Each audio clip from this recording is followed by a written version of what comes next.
Hoy vamos a continuar con toda esta temática de los dispositivos de flujo estacionario. Entonces, este ejercicio les quedó no como actividad para entregar, sino quedó pendiente en la clase de ayer. Entonces, el objetivo hoy no es que no lo vamos a resolver este ejercicio, la idea es que igual lo desarrollen ustedes. Inclusive está en el libro resuelto. Pero la intención es que hagamos, o sea, lo conversemos un momento ahora al inicio de la clase. Entonces, ¿quién tiene dudas? ¿Qué dudas tuvieron al momento de resolver el ejercicio? Los escucho. Pues, profe, como no lo resolvimos, llevamos, digamos, un adelanto de lo que habíamos hecho, balance de masa, balance de energías y eso. Entonces, por esa parte estaba todo claro. ¿Y qué dudas, o sea, hasta el momento, qué dudas han surgido? Vamos a hacer ciertas preguntas. A ver.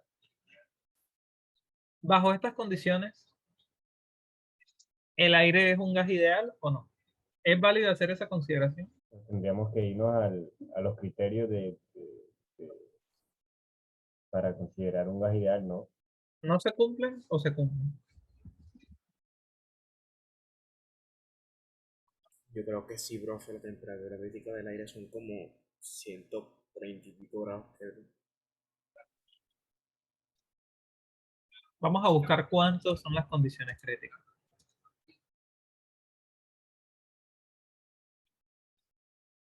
Las condiciones críticas para el aire son 132 Kelvin y 3,77 megapascales. Bajo ese punto de vista, ¿cuánto sería la presión crítica y la temperatura, digo, temperatura reducida y presión reducida, tanto a la entrada como a la salida? Pues, profe, si nos vamos directamente a la comparación de la temperatura siendo mayor a 2 veces la temperatura crítica, pues ya enseguida descartamos todo y decimos que es un gas ideal. Y se da la condición, porque 280 es mayor que 265. Listo, sabemos que es un gas ideal. Ahora, si sabemos que es un gas ideal y nos está dando una diferencia de presión, observen que en la entrada es 100 kilopascales y a la salida es 600 kilopascales. ¿Será que en el cálculo de propiedades ese cambio de presión tendrá alguna influencia? ¿Influencia sobre qué, profesor? En el cálculo de propiedades. Propiedades como la entalpía, la energía interna. O sea, supongamos que tú necesitas calcular el cambio de entalpía, o la entalpía a la entrada o la entalpía a la salida. ¿Será que el hecho de que haya una diferencia de presión, o sea, que la presión uno sea 100 y al final sea 600, influye o no influye en la entalpía o la energía interna? Profe, una pregunta, pero la energía interna y la entalpía no dependen de la temperatura. Eso es lo que quería escuchar. ¿Listo? Es que eso es algo que deben de tener claro. Porque digamos que uno se podría preguntar, se lo digo porque son preguntas que surgen. Yo también fui estudiante y son preguntas que a uno le pueden surgir y en el momento menos apropiado. Paréntesis, un examen. Entonces, deben tener siempre claro que cuando estén trabajando un gas ideal, o sea, ya sabemos que estamos ante un gas ideal. Propiedades como la entalpía y la energía interna solamente dependen de la temperatura. ¿Listo? Solamente de la temperatura. Entonces, el hecho de que sí, hay una diferencia de presión, bueno, sí, pero eso no va a afectar tus propiedades, el cálculo de ellas. Ahora, aprovechando que con el aire tenemos las tablas, podemos utilizar directamente la tabla de propiedades. Recuerden que hay diferentes maneras de abordar este tipo de problemas, ya sea por la aproximación de calores específicos constantes o calores específicos variables por medio de la integral, por medio de tablas, ya eso también lo hemos visto. ¿Vale? Ahora, les hago una pregunta. ¿Qué tipo de dispositivo tenemos aquí? Una tobera. ¿Por qué una tobera? ¿Cuál es la función de una tobera? Aumentar la energía cinética y disminuir la presión. Yo creo que es un compresor.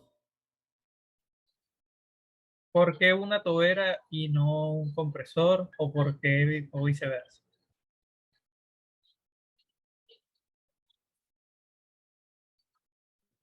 O sea, lo que hace que sea un Trabajo compresor haciendo el fluido. es que le está añadiendo energía al fluido. Efectivamente. Lo que sucede es que yo sé que la confusión surge a partir de que, independientemente de que sea una tobera o un compresor, pues estamos dibujando lo mismo, un trapecio. Es el mismo dibujo. Entonces, recuerden que en realidad esto nada más es una forma representativa de tratar este tipo de dispositivos. No quiere decir que ellos en la realidad, o sea, no quiere decir que tú en la realidad vas a ver un compresor como un trapecio, no. En realidad son totalmente diferentes a este tipo de geometría. Resulta que es simplemente una manera representativa y la forma de diferenciarlo es por el trabajo. Recuerden que en la clase anterior nosotros estuvimos tratando, o sea, el miércoles pasado, tratamos toberas, difusores. Y observamos que en la tobera, como tal, es un dispositivo el cual se encarga de aumentar la velocidad a expensas de la presión. No. O sea, básicamente, cuando nosotros tenemos toberas y difusores, sabemos que en el difusor hay un cambio de sección en donde el área aumenta. Entonces, sí, efectivamente sí es así, como les había dicho. O sea, cuando tenemos aquí,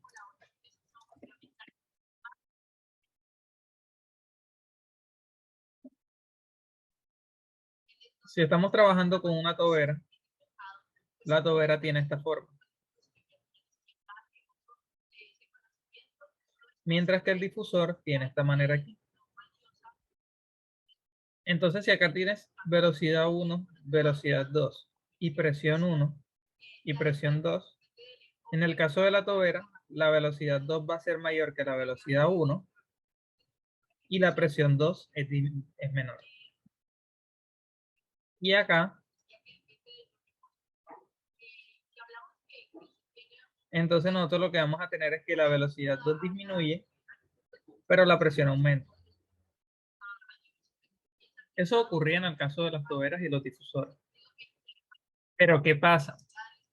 Que en este caso,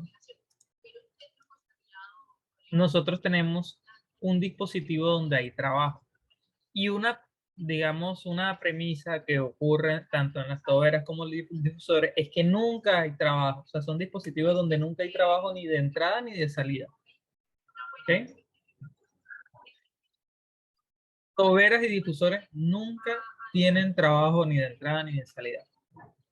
Entonces, en este caso, miren que nos preguntan por el trabajo y nos dan, o sea, en el dibujito, nos dan a entender de que sí, mira, hay un trabajo de entrada. Por lo tanto, en este caso, no es ni una tubera ni un difusor. ¿Listo? Ahora, ¿cómo sabemos qué dispositivo es? Primero, el enunciado nos dice que comprime, o sea, se comprime. Entonces ya ahí estamos hablando de un compresor. ¿Listo? Ahora, no siempre te van a decir que se comprime, a veces no te dicen que hay un compresor, pero un principio claro que hay que tener es que en los compresores siempre hay aumento de presión y el trabajo siempre es de entrada. ¿Ok? Si ustedes ven que un dispositivo de esta manera hay entrada de trabajo y hay aumento de presión, entonces es un compresor. ¿Alguien está levantando la mano? Sí, Samuel. No, profe, ya no. Comprime, compresor. Entonces, La intención de este ejercicio es que ustedes practiquen, como les comento, ya está resuelto en el libro. ¿Alguno lo intentó resolver? Puede levantar la manita. ¿Lo intentó resolver? ¿Tuvo alguna duda, algún inconveniente? Entonces, bueno, el mensaje es, independientemente de que las actividades no se dejen para entregar, traten siempre como de las tareas o sea, los ejercicios que siempre quedan como pendientes en la diapositiva. Si no de resolverlos, por lo menos analizarlos, como que, bueno, mira, aquí, ¿qué sería? ¿Qué se puede resolver? ¿Qué no? Y no se dejen coger del tiempo a lo último para el examen, porque para este parcial son más dispositivos y no solamente eso, sino que se requiere conocer también lo del primero y segundo parcial. Entonces, por ejemplo, si todavía tienen dudas en las tablas, la idea es que enseguida ya lo eh, vayan como llenando esos vacíos para que les vaya bien. Entonces, tener eso presente. El día de hoy lo que vamos a hacer, o sea, ese ejercicio igual les va a quedar como actividad para que ustedes lo desarrollen. Si tienen dudas, pueden hacerlas al Telegram. Y lo que vamos a hacer hoy es resolver este ejercicio. Nos hablan de que la salida de potencia de una turbina de vapor adiabática es de 5 megavatios, mientras que las condiciones de entrada y de salida del vapor de agua son como se indica en la figura. Nos preguntan por comparar las magnitudes del cambio de entalpía, energía cinética y cambio de energía potencial. Determina el trabajo hecho por unidad de masa del vapor de agua que fluye por la turbina y calcula el flujo másico del vapor. Entonces, ¿qué vamos a desarrollar?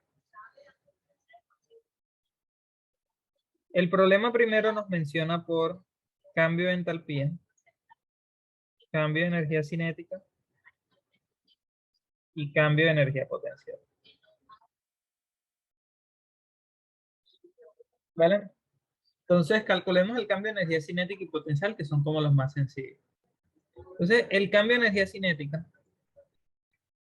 si ustedes recordarán allá en física mecánica, a uno le decían energía cinética igual a 1/2 de la masa por la velocidad cuadrada.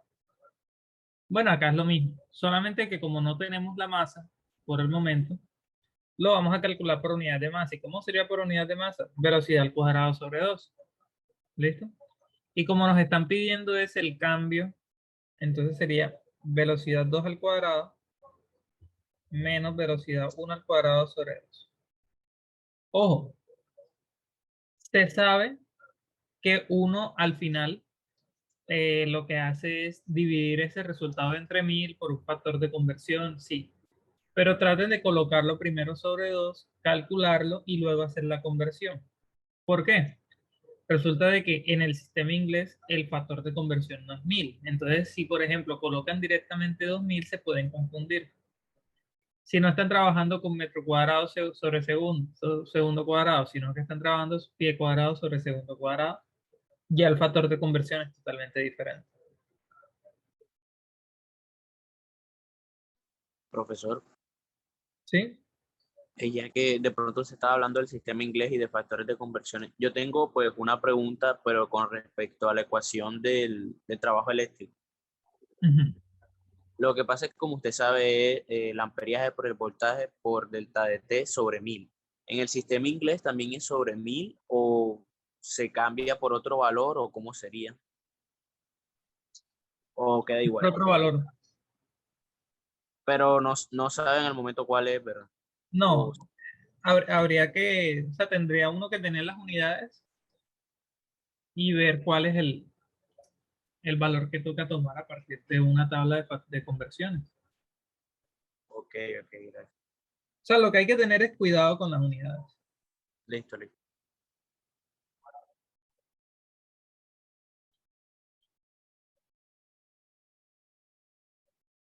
Entonces, en este caso, la velocidad 2 es 180 metros sobre segundo al cuadrado, menos la velocidad 1, que es 50 metros sobre segundo,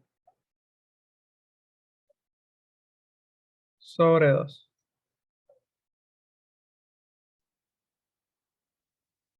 Entonces, el cambio de energía cinética, bueno, podemos hacer la conversión enseguida. 1 kJ sobre kilogramo es 1000 metros cuadrados sobre segundo cuadrado.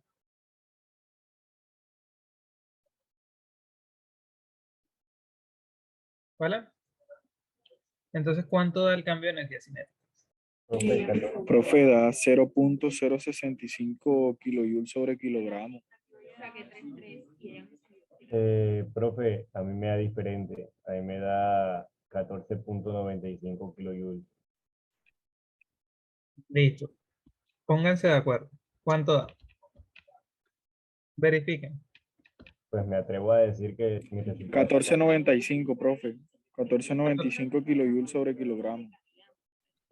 Listo. 14.95. ¿A quién más le da 14.95? Sí, da 14.95.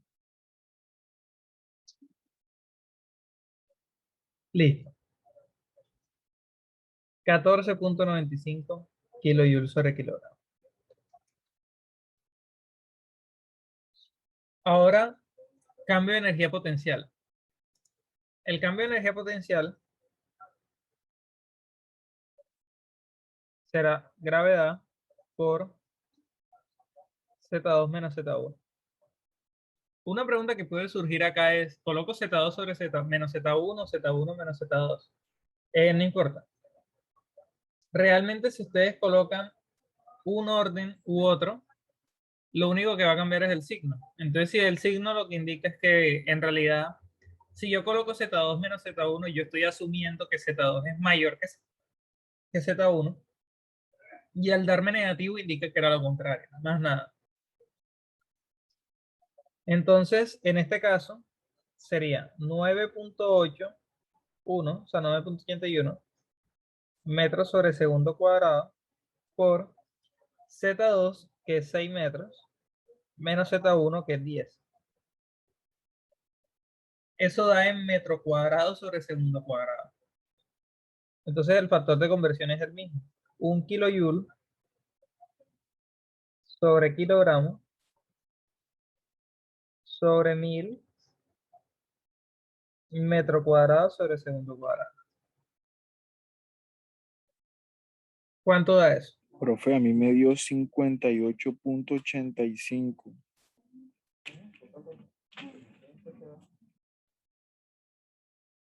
58.85. Rectifiquen, que todos les da igual.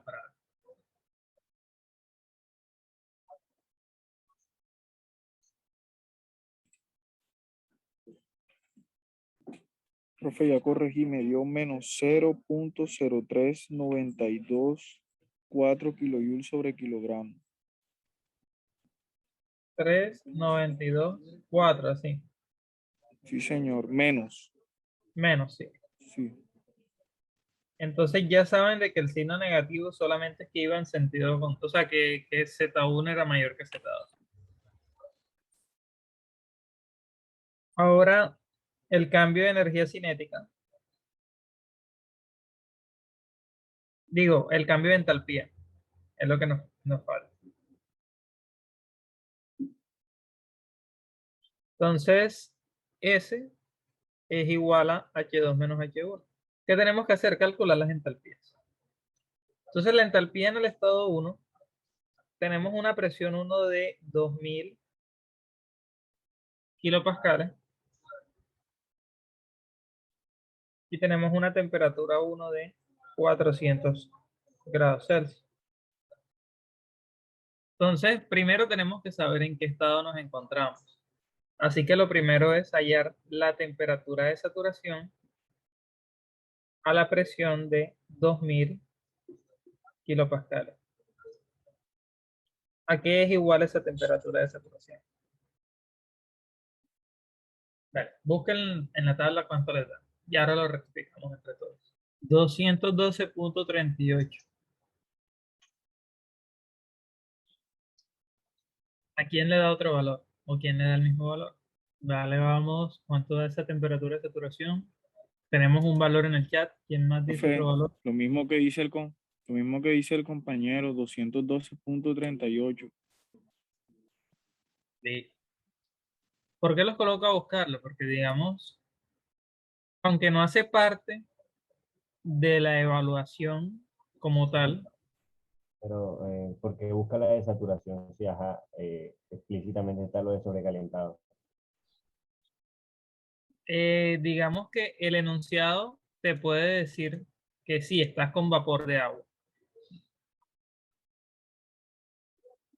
pero no necesariamente eso te dice de que estás al inicio en vapor sobrecalentado. ¿Listo? Tienes que verificarlo. Entonces, O sea, para profe, poder verificar, yo me di cuenta, yo me di cuenta de vapor sobrecalentado fue por la presión que nos da, porque la presión es muy alta, está en No, o sea, 2000, en 2 no tiene megapascales.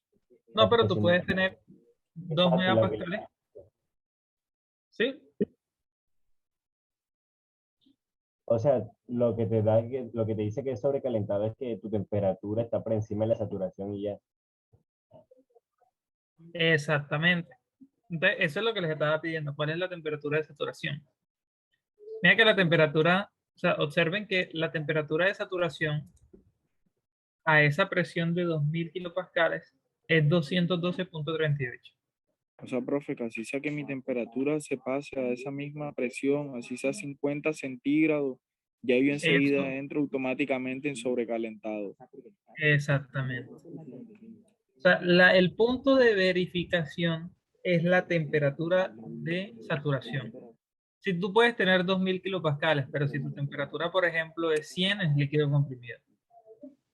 Claro. ¿Listo? Sí, Entonces, profe. acá tenemos 212.38 como temperatura. Y como nuestra temperatura es 400, entonces T1 es mayor que la temperatura de saturación. Por lo tanto, es vapor sobrecalentado.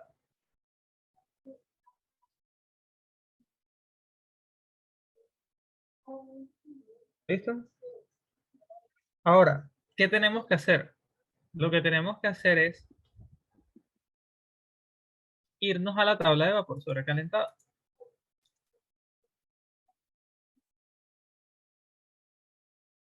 Entonces, en esta tabla de vapor sobrecalentado, 2 megapascales, 400 grados Celsius, buscamos la columna de entalpía y la columna de entalpía es de 3248.4. Entonces, la entalpía 1 es 3248.4 kilojoules sobre kilogramo. Ya tenemos esto así. Ahora, en el estado 2 tenemos una presión 2 de 15 kilopascales con una calidad 2 del 90%. Con esta información, ¿en qué estado podemos decir que nos encontramos? Mezcla líquido-vapor, ¿no? ¿Y cómo estamos seguros? Porque tenemos una calidad. La calidad, ¿será que podemos hablar de calidad cuando tenemos en vapor sobrecalentado? No, profe, porque No. cuando estamos en vapor sobrecalentado estamos fuera del centro del domo. Exactamente. La calidad solamente se habla cuando estás en líquido saturado, mezcla o vapor saturado. ¿Vale? Digamos, son conceptos que hay que tener claro al momento de desarrollar los problemas. Entonces, sí, efectivamente, como estamos hablando de calidad, podemos decir que estamos en mezcla. Tenemos que estar seguros en qué estado nos encontramos. Y ahora, como tenemos ya la calidad, podemos hallar directamente la entalpía como HF más la calidad por el HFG. Entonces, ¿qué tenemos que hacer? Irnos a la tabla, buscar una presión de 15 kilopascales y buscar el HF y el HFG, que son estos dos valores de acá. Entonces, HF es 225.94 más la calidad 2, que es 0.9, por el HFG, que es 2372.3. Y esto está en kilojoules sobre kilogramo. Por lo tanto, la entalpía 2, ¿cuánto da? Me dio 2361.01 kilojoules sobre kilogramo. 2000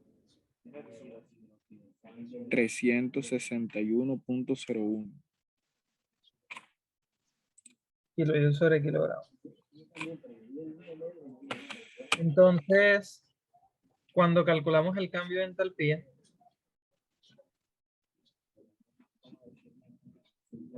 H2 menos H1, nos damos cuenta que sería 2361.01 menos 3248.4. Esto en unidades de kilojoules sobre kilogramo. Entonces, el cambio de entalpía, ¿cuánto da?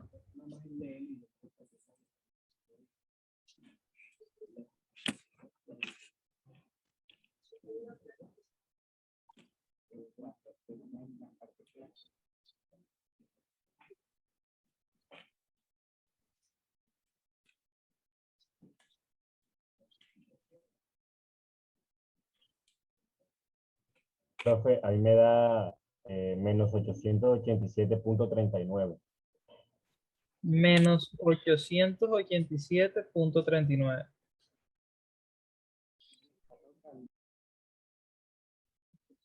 Listo. Entonces, por un momento ignora el signo. El signo lo único que indica es que la entalpía 1 es mayor que la 2. Y comparemos esos cambios de energía. Miren que el cambio de energía cinética da 14.95. El cambio de energía potencial da 0.03924. Y el cambio de entalpía da 887.39. Entonces, miren algo. Si ustedes cogen el 887.39 y lo dividen entre 14.95, eso les da 59.34. ¿Eso qué quiere decir? Que el cambio de entalpía es 59 veces mayor que el cambio de energía cinética. Ahora, si hacen lo mismo con el cambio de energía potencial, que es 0.03924, les da que el cambio de entalpía es 22.600 veces mayor que el cambio de energía potencial. ¿Listo? ¿Qué quiere decir? Que los cambios de energía cinética y potencial son muy pequeños en comparación con los cambios de entalpía. Entonces, normalmente, esos hacen cero. Uno los considera como cero. Ya se van a dar cuenta en qué parte del balance de energía eso es vital. Pero la clave es esa. Muy pocas veces les van a dar las alturas o les van a dar las velocidades. Eso no va a pasar siempre. ¿Listo? Cuando no se las den, los cambios de energía cinética y potencial los van a aproximar a cero. ¿Listo? Eso siempre va a pasar tanto en turbinas como compresores. Digamos, el objetivo de este ejercicio es que ustedes se den cuenta de eso. De que no es que sean cero, sino que uno los aproxima a cero porque en comparación con los cambios de entalpía son muy pequeños los otros.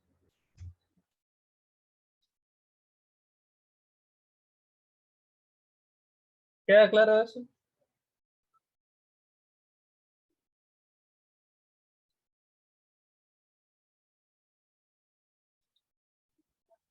¿Queda claro?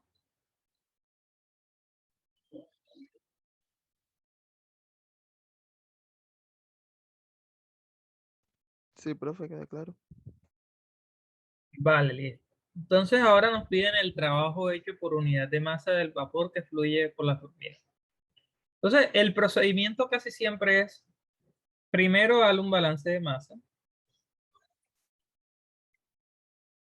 Balance de masa te dice que el flujo de masa que entra menos el flujo de masa que sale del sistema es igual a el cambio de masa del sistema con respecto al tiempo. Y esta se hace cero.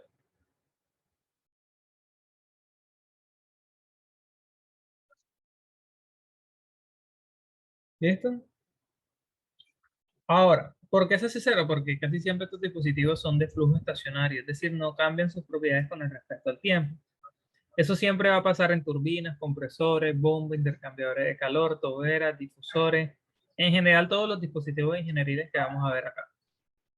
Vamos a estar considerando esto.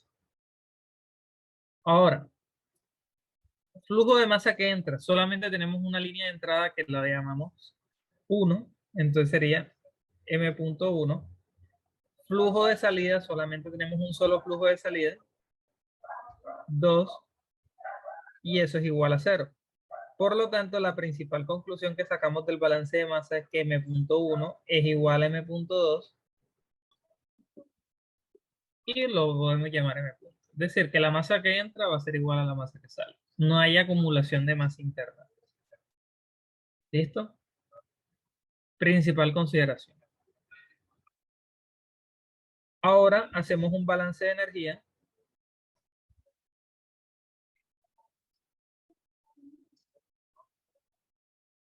Entonces, para desarrollar este balance de energía, lo que vamos a hacer es lo siguiente. La primera ley de la termodinámica lo que nos dice es que el flujo de energía que entra menos el flujo de energía que sale va a ser igual a la derivada de la energía del sistema con respecto al tiempo. Este se hace cero porque estamos hablando de un régimen de flujo estacionario. ¿Listo? Por lo tanto, nos va a quedar que el flujo de energía que entra menos el flujo de energía que sale es igual a cero. Ahora, para hacer el balance de energía hay muchas maneras. O sea, no hay solamente hay una forma de hacer este balance. Todos te llevan a lo mismo, pero no hay una única forma. Entonces, ¿qué procedimiento les recomendaría yo? Yo se los recomendaría hacer escribiendo la ecuación general y cancelan los términos. De esa manera evitan errores. Se demoran un poquito más, pero evitan cualquier posibilidad de error. ¿Cómo así la forma general? Ustedes escriben flujo de energía que entra. La energía solamente puede entrar por calor, trabajo y masa. Listo, esos son los mecanismos de transferencia de energía. Entonces ustedes colocan todas las posibilidades. Un posible calor de entrada, un posible trabajo de entrada y una posible masa que entra. Y lo colocamos como sumatoria de masas porque puede que no sea solamente una. Entonces sea M.1 por H1 más la velocidad 1 al cuadrado sobre 2 más GZ1. Esas son las tres formas de energía que pueden entrar. Es decir, esto es energía que entra.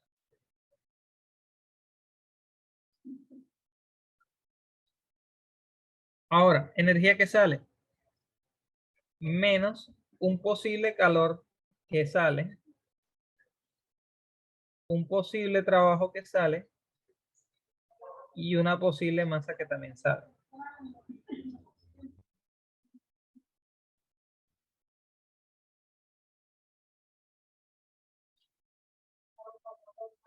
Y eso es igual a cero. Esto de aquí es energía que sale. Entonces, energía que entra menos energía que sale es igual a cero. Se cumple la primera ley que estábamos hablando ahorita. Ahora, ¿qué hacemos con esa ecuación? Empezamos a analizar el problema. El problema nos hace mención a una turbina adiabática. Las turbinas casi siempre se consideran adiabáticas, a menos que el mismo problema te diga que hay una transferencia de calor. Entonces, tanto el calor que entra, vamos a colocarlo de otro color, tanto el calor que entra como el calor que entra se hacen cero.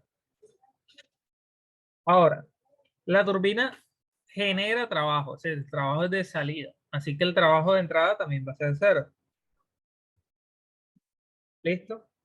Y solamente hay un flujo de masa que entra y un flujo de masa que sale, y ya sabemos que son iguales y que eso lo vamos a colocar simplemente como M punto. Entonces será M punto H1 velocidad 1 al cuadrado sobre 2 más GZ1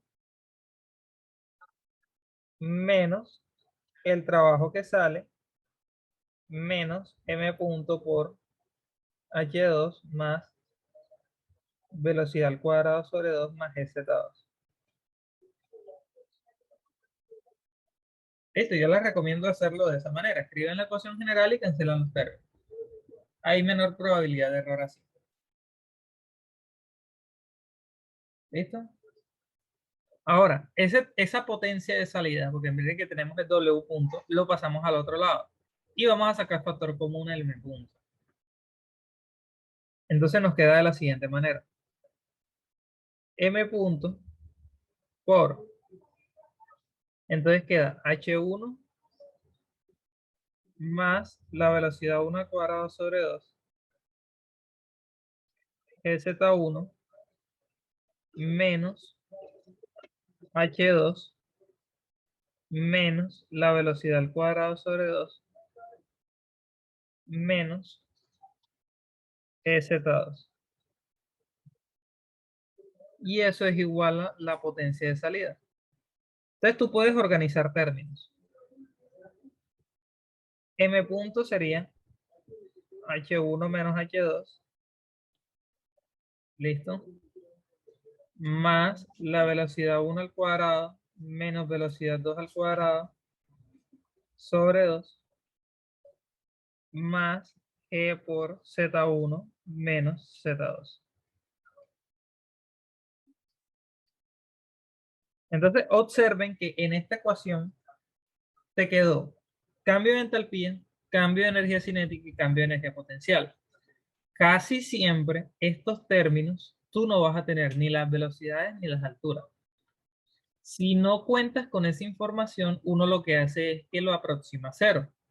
¿Listo? Porque estas dos son poco significativas en comparación con esta. ¿Vale? Importante que tengan eso claro. Entonces, no es que esto sea cero, es que en comparación con este, estos dos se pueden despreciar. ¿Listo? Ahora, este no es el caso, acá sí podemos calcularlo porque ya inclusive lo tenemos. Tener en cuenta que nosotros definimos el cambio de energía potencial como Z2 menos Z1, el de energía cinética como velocidad 2 menos velocidad 1 y el otro como H2 menos H1. Y acá tenemos en lo contrario, H1 menos H2, velocidad 1.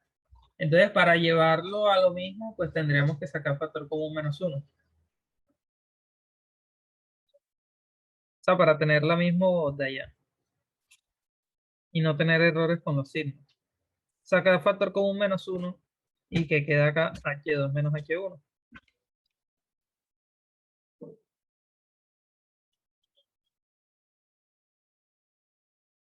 Este es delta H.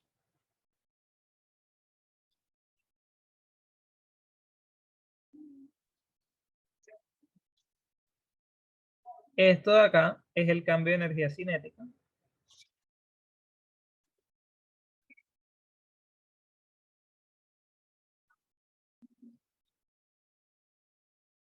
Y esto es cambio de energía potencial.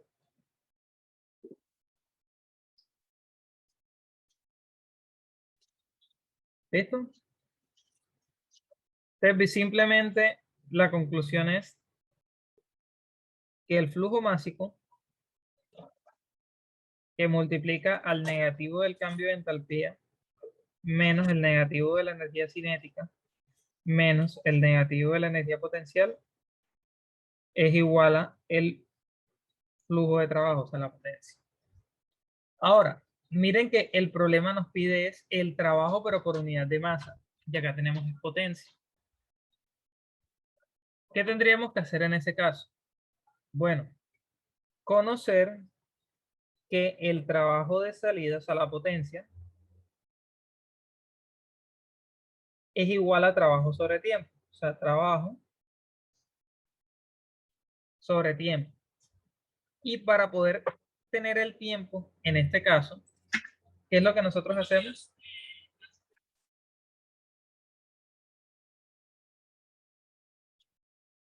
multiplicar el m punto por el trabajo. ¿Listo?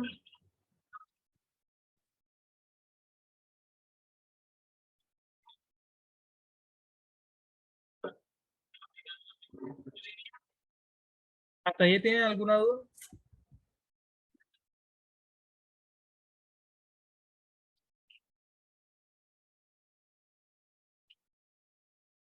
¿Hasta el momento ahí tienen dudas en este punto?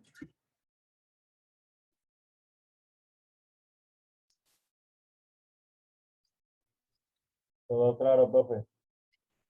Listo, entonces, si reemplazamos esto acá, o mejor, lo podemos hacer abajo para que no se confundan. Si reemplazamos, nos va a quedar así.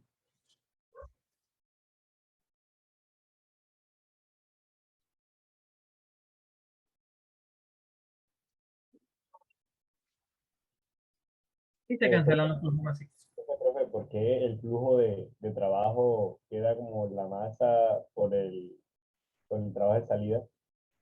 Por la misma definición. O sea, si nosotros tenemos que el flujo, o sea, la potencia, esto es kilojoules sobre segundo, es decir, kilovatios.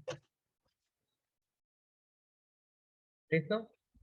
Entonces, recordemos que cualquier propiedad, o sea, anteriormente nosotros teníamos que la entalpía en kilojoules era igual a la masa por la entalpía por unidad de masa.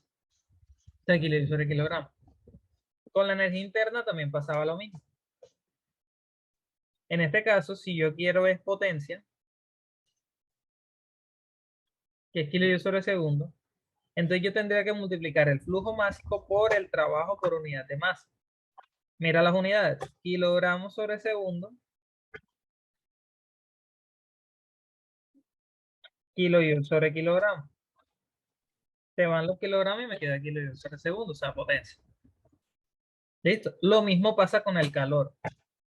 En el calor, el flujo de calor, ya sea de entrada, de salida,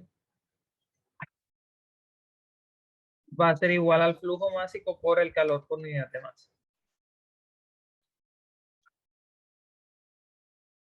¿Sí queda claro?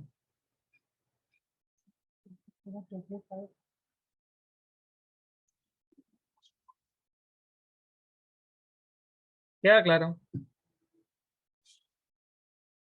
Sí, profe. Entonces, cuando reemplazas este aquí, mira que te queda flujo másico y acá también flujo másico del otro lado. Entonces se cancelan y ya puedes calcular el trabajo por unidad de masa.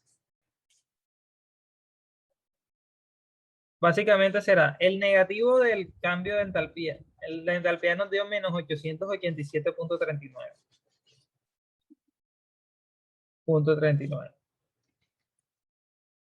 Menos el cambio de energía cinética, que te dio 14.95 positivo. Y el otro que es el cambio de energía potencial, que el cambio de energía potencial da menos 0. Entonces sería menos 0.03924. Todo esto está en kilojoules sobre kilogramo. ¿Cuánto da esto? Profe, ahí me da 872.47. Lo puede aproximar a 48. 400. 72.48.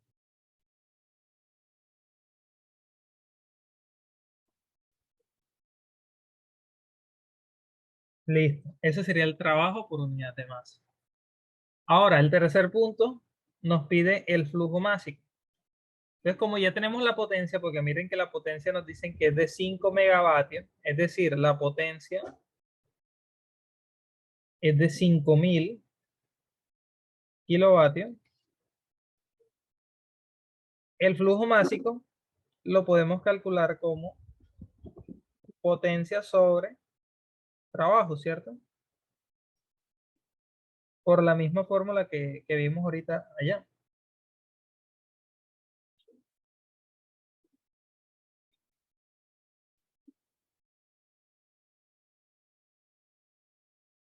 Esto sería 5000 kilovatios entre 472,48 kilojoule sobre kilogramo. ¿Cuánto da?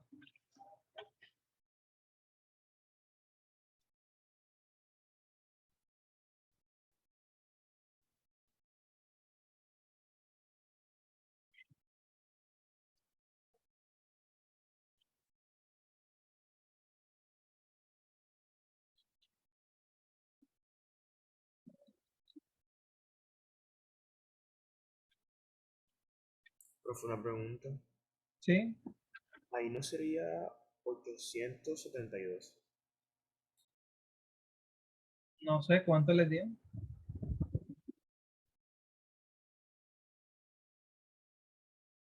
Tiene más sentido que sea 872. Rectifiquen. Debería ser similar al que el otro cálculo que era 885, ¿no? ¿Sí? Rectifiquen. Recuerden que yo estoy colocando los valores que ustedes me dicen.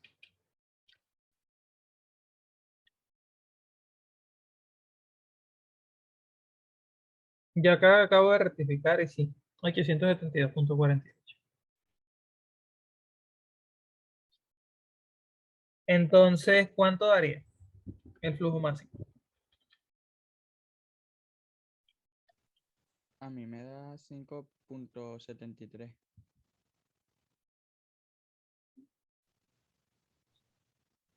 Kilogramos sobre segundo.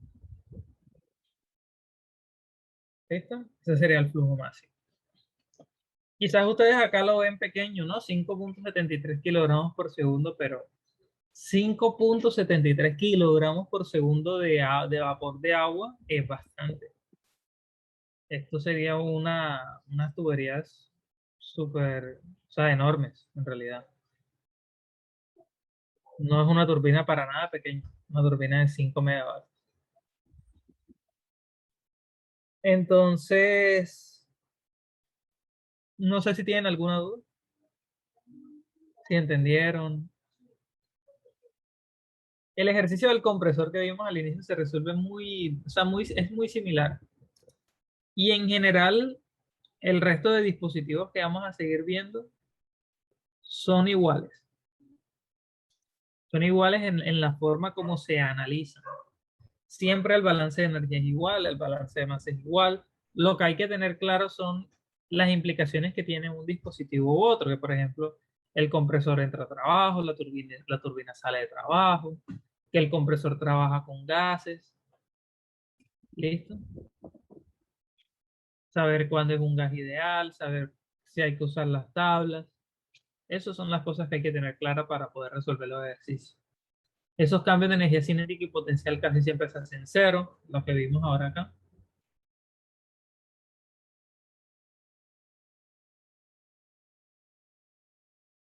¿Ustedes tienen alguna duda? ¿Será que puedes explicar otra vez lo de por qué multiplica lo de flujo másico por el trabajo?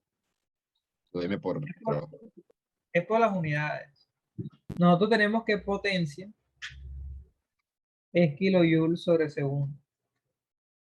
Entonces, si uno multiplica flujo másico, que es kilogramos sobre segundo, por trabajo por unidad de masa, que es kilojoule sobre kilogramo, eso te va a dar en kilojoule sobre segundo, que es potencia. ¿Listo? O sea, en general, las propiedades por unidad de masa y en unidades absolutas, siempre está la masa o el flujo másico de por medio en ese cálculo. Vale, profe, gracias. ¿Listo? ¿Hay alguna duda hasta el momento? Bueno, entonces ya se nos acabó el tiempo para la clase de hoy. Ya dejaríamos hasta aquí. Les queda igual el compresor. Que repasen lo que hemos visto. Ya tienen para esta semana, recuerden que tienen el entregable del estado del arte. Si tienen alguna duda pueden hacer en el foro, pueden preguntarme al Telegram. Profe, Yo Sí, tengo una duda con respecto a eso. sí, O sea, nosotros tenemos que darle una solución a la problemática que coloquemos en el trabajo. sí. Ah, ok. Sí, Listo, gracias. entonces, inicialmente, y lo que tienen que hacer es una investigación, que es la parte del estado del arte. Por eso, en So- en la parte del estado del arte no debe ir la solución a eso. No, debe ir es qué se ha hecho en otros estudios para abarcar esa problemática. O sea, que han investigado otros autores. Ah, ok, profe, gracias. O sea, uno lo que trata con el estado del arte siempre es buscar en qué punto está el conocimiento sobre ese tema para saber qué hace falta, o qué se ha hecho, qué no se ha hecho, etcétera.